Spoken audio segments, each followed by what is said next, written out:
We're at the University of Nevada press conference where they just defeated Central Florida by a score of 9-5 to force the rubber match tomorrow night at 7 o'clock. The floor is open for questions. I'd like to address my question to Batman and Robin. Two guys on the ends there had a great night. Do you feed off each other? Do you sort of compete with each other as teammates? Drew leads off for the home run, and Cameron's got to follow with one. Yeah, we compete a little, but it's more of trusting. I trust if I get on, then he can get me in. And then, it's mostly not us. It's mostly we compete with everyone that's on the baseball field.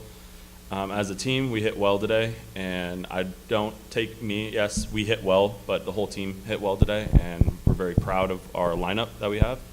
And we're going to go forward with that and hopefully come out tomorrow very well.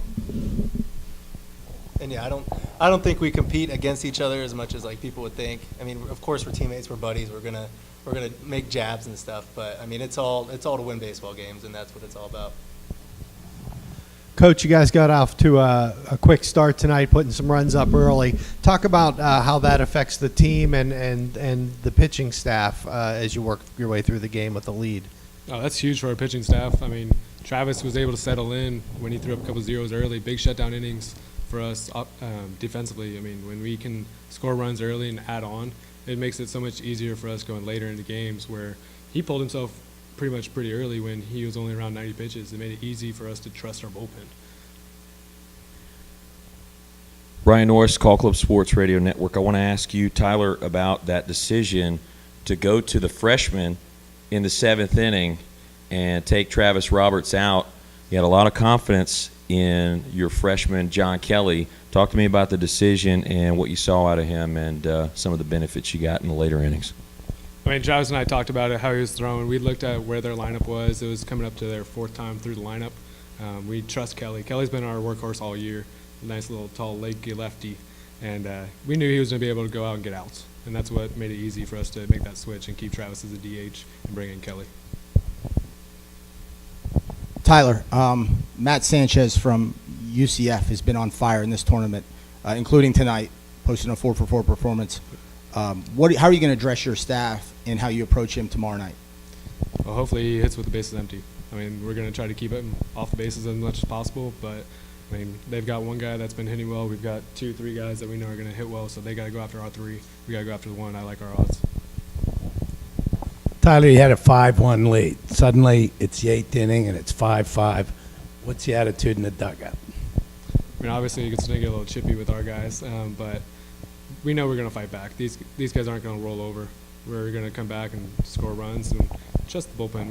We're going to pick up our guys. If they're going to make mistakes, defensively, pitching, however it is, we're going to score some runs for them. We're not going to – this isn't going to be our last day playing here. This question is actually for all 3 of you guys. So last year you had to play the if necessary game as well, so you played the semifinal. A little bit circumstances changed because the weather pushed us into championship game day, but playing those 3 games back to back to back, how do you think that mentally prepares you for what you're facing now coming back tomorrow? I'll start. I mean, I don't think it really changes too much. I mean, it's good to know that like we've done this before. We've had the battle back.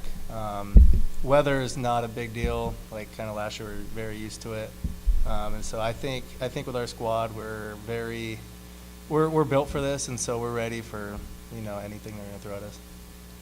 I mean, playing one game at a time makes it a lot easier for us. We can focus on who we're playing that day. We don't need to look forward to who we're playing next because obviously it's going to change because if we don't play a good game, we're not going to make it to that next game.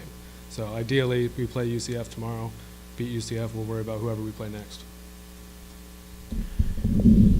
This question is for Tyler. You guys always knew in a tournament like this, working your way through the losers bracket, that you're going to have to steal a game with someone down your depth chart on the pitching staff. You got that game this evening from Travis Roberts. Now do you turn your attention back to Philip Garcia, and what does the staff look like heading into tomorrow's winner-take-all game? Staff looks pretty good. I mean, Philip Garcia has, I think the least amount of innings he's pitched in a game is 6 2/3. He's got a lot of CGs this year. He's going to pitch deep into it. Hopefully we can give him some runs for it early because then we can limit who we throw in the pen, ideally, and we can go from there. Coach, a little chippiness there at the end. How do you keep your guys focused? How do you make sure you channel that into a positive way going into tomorrow night's game and not let that affect you mentally in a negative way? Our guys have been chippy all year. We know ideally that if we take some chippiness that we're going to address it positively. We're going to take that. If they think something's going on with them, we're going to feed and go right into them with a lot of energy.